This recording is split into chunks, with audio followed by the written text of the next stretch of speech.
Hello everyone, welcome back to my channel. As you all know, this is Manvi here. So welcome back to a brand new video. In this video, I'm going to reveal what's my plan after my 10th. Like अभी मेरे board के exam just over हुए हैं on 18th of March और अब मेरी holidays चल रही हैं.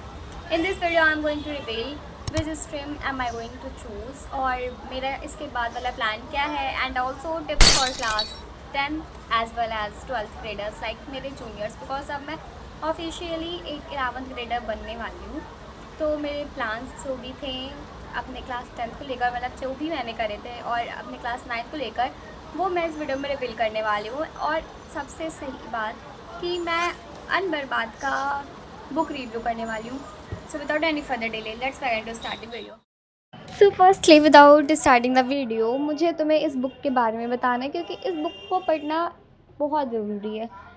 अगर तुम्हें रियलिटी जानी है अपने लाइफ की तो सबसे ज़्यादा ज़रूरी है इस बुक को पढ़ना. और देखो, बुक खोलते ही मुझे ऑटोग्राफ मिलता है सोबित भैया का.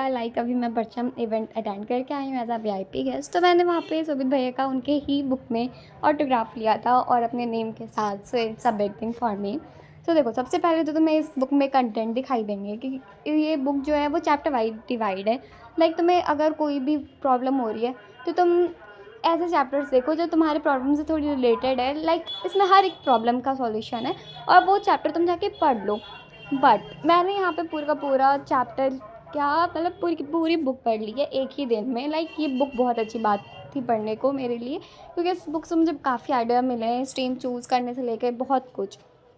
एंड अभी मैंने एक रिंग लाइट भी ऑर्डर करी है. सो पता है तुम्हें, मैंने ये जब बुक पढ़ा था तो सोबित भैया ने पर्सनली पूछा कि ये बुक कैसी थी एंड आई से कि ये बुक बहुत अच्छी थी. मैंने इसे एक दिन में पढ़ ली. सोबित भैया बहुत सरप्राइज़ बहुत सरप्राइज़ हो गए थे. और ये वीडियो की क्लिप भी मेरे पास है. अगर मुझे टाइम मिला, मुझे अगर दिखा तो मैं तुम्हें ऐड करके आप दिखा दूँगी. और अभी भी मेरे स्टडी टेबल के ऊपर ये सारी की सारी क्लिप्स थी. ये सारी स्टिकी नोट्स स्टिक थी जो कि मेरे टाइम टेबल को दिखा रही थी बहुत पुराने से लेकर नया तक. तो मैंने ये सारे को पुल आउट कर लिया, क्योंकि अब मुझे पूरा वहाँ पे 11th वाला अच्छे से पेस्ट करना है और मुझे वहाँ का मेक ओवर भी करना है. तो तुम इसको ये लिए भी कमेंट में डाउन कर सकते हो कि कोई मैं टिप क्या ही यूज़ करूँ. तो देखो, अब मैं दिखा रही हूँ कि which book I use for my class 10th. तो यहाँ पे इतनी सारी बुक्स है. NCERT से लेकर मेरी नोटबुक से लेके सारी प्रमोशनल वाली बुक है. मैंने पर्सनली कोई भी बुक नहीं खरीदी थी. एक बुक मैंने खरीदी थी एकदम स्टार्टिंग में 10th के, जो कि PW की थी. बट उसके बाद से मुझे एक ही बुक थी, वो आई थिंक अराउंड 300 और 400 के बीच में थी. तो बट उसको मैंने उतनी खास यूज़ नहीं करी थी. वो अभी भी मेरे पास पड़ी हुई है. देने वाली सारी बुक्स हो गई हैं, सारी कजिन्स वगैरह को देनी है. तो यस, अभी इसको हटाते हैं. अभी देखते हैं कि मैंने पर्सनली कौन सी बुक यूज़ करी थी, क्योंकि इसमें कोई वैसा सब है नहीं कि मुझे एक ही बुक को बहुत अच्छा दिखाना है. तो मैंने इसमें सारी बुक्स दिखाए हैं जो मैं यूज़ करी थी. तो मैंने लास्ट वीक में यूज़ करा था ये एंड गेम वाली बुक. इसमें मैंने एग्ज़ाम के पहले जो गैप हॉलीडेज़ थे उसमें मैंने ये साइंस के लिए यूज़ करा था. देखो, साइंस में तो मैंने एक दिन पहले ही पढ़ाई करी थी पूरी की पूरी. मैं पढ़ चुकी थी, बट मुझे क्वेश्चन प्रैक्टिस मैंने एक दिन पहले करी थी. उसके 2 दिन पहले तो मैं घूमने गई थी और यहाँ पे मैंने उसका पूरा साइंस वाला पार्ट ख़त्म कर दिया था इस वाली बुक की. और मैथमेटिक्स वाला पार्ट तो मैंने देखो 100 क्वेश्चंस इन अ डे वाला चैलेंज करा, उसमें मैंने करे थे ये वाले क्वेश्चंस. मैंने मैथ्स भी कर लिया था, बट मेरा मैथ्स का क्वेश्चन जो था वो बहुत अच्छी खासी प्रैक्टिस हो गई थी. मेरे स्कूल वालों ने ही करवा दी थी. और अब आते हैं कि तुम्हें कौन सा सैम्पल पेपर यूज़ करना चाहिए. सैम्पल पेपर देखो यूज़ करना बहुत इंपॉर्टेंट है, क्योंकि तुम्हें उससे गाइडेंस मिल जाती है. तो मैंने सबसे ज़्यादा तो यूज़ करी थी माई रियल फील वाला. उसमें ऐसा वाला सीन था कि वो सेम एग्जैक्ट एकदम वैसे तुम्हें बुकलेट्स मिलते हैं, कॉपी मिलती है, तो वो सब मेरा प्रमोशन के थ्रू आया था. तो मैंने वही वाला सब यूज़ करा था. कोलैबोरेशन में जो आए थे वही सब यूज़ करा था और वो बहुत अच्छी थी तुम्हें प्रैक्टिस कराने के लिए. उसमें मैंने पूरा ट्राई कर लिया था कि मुझे कैसा अपना कॉपी रिप्रेजेंट करना. अगर तुम्हें कॉपी रिप्रेजेंट करने वाली भी चाहिए तो मैं तुम्हें वो अलग में बताऊंगी, क्योंकि ये वाले में अगर मैंने दिखाया तो वो बहुत बड़ा हो जाएगा और मुझे इस वीडियो को बहुत ज़्यादा बड़ा नहीं करना है, क्योंकि सब लोग पहले ही वो कर लेते हैं.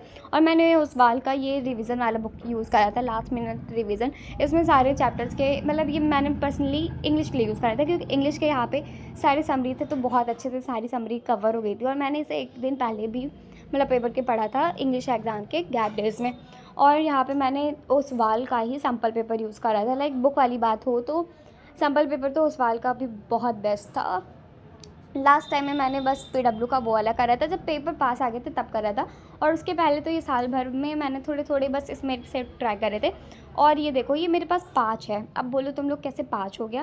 लाइक ये 4 का कॉम्बिनेशन आता है अगर तुम कॉम्बो में लेते हो। बट मेरे पास ये कंप्यूटर की भी एक्सटर्नल आई थी, लाइक ये भी पेड प्रमोशन वाली ही थी।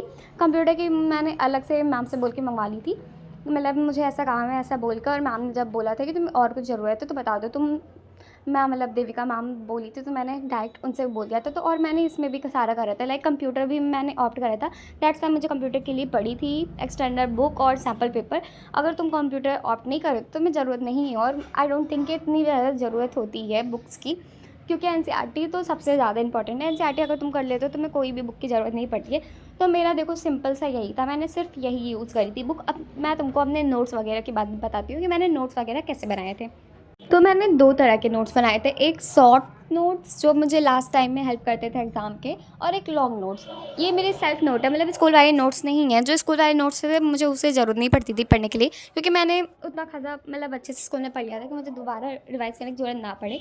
और वो बहुत ज़्यादा वैसे मुझे बोरिंग सा लगता था, क्योंकि मैं स्कूल टाइम में इतना ज़्यादा एक्टिव नहीं रहती थी, लाइक बहुत लेजीनेस में ही मैं वो सबको नोट करती थी। तो मैंने जो भी बनाया था सेल्फ नोट बनाया था। तो यहाँ पे मैं तुमको 9th का पहले दिखा रही हूँ। 9th में मैंने बनाया था ऐसा नोट्स, ये स्कूल का था, मतलब ऐसा तुम बोल सकते हो कि 9th में मैंने स्कूल वालों की तरह ही बनाया था। स्कूल वाले जब बनवाते थे नोट्स, उसी में मैं जो भी एक्सटर्नल इन्फॉर्मेशन जो एक्स्ट्रा होती थी वो लिख लेती थी उसी टाइम पे, क्योंकि मैं 9th में इतना ज़्यादा प्रेशर नहीं अपने आप को देना चाहती थी। बट मैंने, अब मैं बता रही हूँ सब साइंस और भी सब के लिए। अब मैथ के लिए बताऊँ तो 9th के लिए सबसे अच्छा होता है NCERT एग्जाम्पलर। मतलब मैंने बुक तो नहीं खरीदी थी, बट मैंने ऑनलाइन सारे PDF से ही वो सारे चैप्टर्स को सॉल्व आउट करा था। और अब ये मैं दिखा रही हूँ लॉन्ग नोट्स। तो ये मेरे बैच के नोट्स हैं, मतलब मैंने इसे खुद इतने अच्छे से नहीं बनाए हैं, जो बैच वाले करवाते थे उसे करा है, बट इसे मैंने पढ़ा तो बहुत है। और ये मेरी फेवरेट नोट्स है, मतलब इसे मैं किसी को भी नहीं दे रही हूँ, इसे अपने पास ही रख रही हूँ, क्योंकि मुझे अपने भाई को देनी रहेगी, क्योंकि ये मुझे इतनी ज़्यादा हद तक अच्छी लगी है अपने नोट्स कि मैं इसको कहीं नहीं दे रही। और ये बहुत ज़्यादा अट्रैक्टिव है, इसीलिए मतलब मेरे द्वारा ही बनाई गई हुई है, तो मैं तो बहुत अच्छे से बनाती हूँ सजा सजा के। अब तुम इतना ये मत करना, अगर तुम स्टार्टिंग में बना रहे नोट्स तो तुम इतना डेकोरेट करना, वरना मत करना। अबाउट माई प्लान्स और कौन सा स्ट्रीम मैं चूज़ करने वाली हूँ। सो अभी मेरे एग्जाम ओवर हुए हैं और अभी तो मैं बिल्कुल भी पढ़ना स्टार्ट नहीं कर रही हूँ, बट मुझे अपने एग्जाम मतलब क्लास 11 में एडमिशन लेने के लिए एंट्रेंस एग्जाम क्लियर करना पड़ेगा। लाइक मैं जहाँ भी अभी एडमिशन लूँगी, अभी मेरा इतना भी कंफर्म नहीं है कि मुझे कहाँ पर एडमिशन लेना है। आई नो ये बहुत ज़्यादा लेट है, इट्स क्वाइट लेट, बट क्या करूँ अभी मुझे खुद नहीं समझ आ रहा है। सो देखो, सबसे पहला प्लान तो मेरा ये है, मतलब स्ट्रीम का मैं बताऊँ तो मुझे लेना है कॉमर्स विद मैथ। और मैं मैथ यहाँ पे अप्लाइड लूँगी, कोर नहीं लूँगी, क्योंकि मुझे इतना डीप डाउन नहीं पढ़ना है, मुझे थोड़ा बेसिक मैथ ही बस चाहिए। तो मैं यहाँ पे अप्लाइड मैथ लूँगी कॉमर्स के साथ एडिशनल सब्जेक्ट में। और अभी देखो, मुझे एडमिशन जहाँ कराना है उसके लिए मुझे कॉमर्स का ही, मतलब एक ऐसे उसी का एकदम स्पेसिफिक होता है एग्ज़ाम, तो मुझे कॉमर्स के लिए ही पढ़ाई करना है, जो कॉमर्स में सब्जेक्ट्स होते हैं वही मुझे करना है। और अब आते हैं मुझे ऑनलाइन लेना है या ऑफलाइन में। तो देखो, अगर मैं जहाँ चाह रही हूँ वहाँ पे मेरा एडमिशन हो गया तो मैं बैच नहीं लूँगी, बट अगर मेरे को कोई भी नॉर्मल स्कूल में ऐसे एडमिशन कराना पड़े तो मैं वहाँ पे बैच लूँगी। और अब आते हैं बैच मुझे कौन से लेना है, लाइक फ्रॉम नेक्स्ट टॉपर या RM, मतलब फ्रॉम नेक्स्ट टॉपर या PW। तो अभी तो मेरा प्लान, अभी मेरा माइंड सेट ऐसा है कि मुझे PW का बैच लेना चाहिए, क्योंकि वो बहुत पुराना है तो वहाँ पे बहुत सारे सोर्सेस होंगे। पर मेरा ये भी मन है कि मुझे नेक्स्ट टॉपर का लेना चाहिए, क्योंकि वो नया है और मतलब मैंने स्टार्टिंग से ही नेक्स्ट टॉपर से पढ़ा है, तो मुझे ऐसा वाला फील आ रहा है कि next topper is better for me. तो तुम कमेंट में बता देना कि मुझे कौन सा बैच लेना चाहिए। और लेट्स टॉक अबाउट कि तुम्हें मतलब बैच लेना चाहिए या नहीं 10th या 9th वालों को। तो देखो, मेरा एक्सपीरियंस से तो अगर तुम्हारे स्कूल काफ़ी सही है तो तुम्हें बैच लेने की ज़रूरत नहीं है। अगर तुम्हारा स्कूल अच्छा नहीं है तो तुम बैच ले सकते हो, बट मैं ऐसा बोलती हूँ कि देखो सारे के सारे सोर्सेस अवेलेबल हैं YT पर, लाइक नेक्स्ट टॉपर वाले ने सारे कराए हैं, सेम एज PW वालों ने भी सारा कराया है। बट ये रहता है कि बैच लेने से तुम्हारी एक मतलब शेड्यूल फिक्स हो जाता है कि तुम कब क्या चीज़ कंप्लीट कर रहे हो। बट अगर तुम स्कूलिंग में हो और तुम डमी स्टूडेंट की तरह नहीं हो तो तुम नहीं मैनेज कर पाओगे, ऐसा मेरा मतलब ओवरव्यू है, क्योंकि मैं तुम नहीं कर पाई थी। लाइक मैंने लिया था बैच में, दीदी ने जबरदस्ती दिलवाया था, बट उसके बाद मैंने छोड़ दिया था, उसे 2-3 महीना अबाउट करा था, बट उसके बाद मैंने उसमें इतना फोकस नहीं दिया था। मैं मतलब YT पे ही थी जितनी मुझे पढ़ाई करनी थी, और मेरे स्कूल वाले काफ़ी सही थे कराने के लिए, तो मेरा वैसा वाला प्लान था। और अब आते हैं कि तुम्हें मतलब क्या क्या करना चाहिए स्टार्टिंग से क्लास 10th के, मतलब 10th अच्छे बनाने के लिए। तो तुम्हें स्टार्टिंग से ही मेहनत करनी है, लाइक तुम थोड़ा थोड़ा मेहनत तुम हमेशा करोगे तो लास्ट टाइम में तुम्हें रगड़ने की जरूरत नहीं पड़ेगी। मैं ऐसा कहती हूँ कि मेरा जितना भी रिजल्ट आता है, जितने भी % आते हैं, मैं उतने में सेटिस्फाई हूँ, क्योंकि मैंने मतलब मेरा ऐसा वाला प्लान था मेरा ऐसा वाला सीन था कि मैं पूरे साल थोड़ी थोड़ी मेहनत करी थी। लाइक मुझे लास्ट टाइम में बहुत रगड़ने की ज़रूरत नहीं पड़ी थी कि मुझे पूरा रात भर जग के मुझे वो चीज़ कंप्लीट करना है। मतलब मैंने हल्का हल्का मेहनत पूरे साल करा है, तो ये मेरे लिए बहुत सही था। और ये मेरे लिए एक ऐसा रामबाड़ वाला टाइप था कि मुझे वो हो गया था।